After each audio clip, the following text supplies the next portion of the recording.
marriage. You have made special promises to each other, which have been symbolized by the joining of hands, taking of vows, and the giving and receiving of 2 rings by the authority vested upon me by the Republic of the Philippines.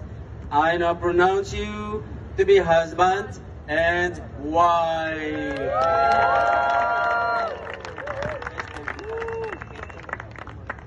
Dear friends, your presence and participation in this sacred and joyful occasion have added meaning and happiness to the lives of Ariel and Margin. May you continue to sustain them in your concern as they grow together. May I present to you Mr. and Mrs. Manalo. Ariel, you may now kiss your beautiful bride.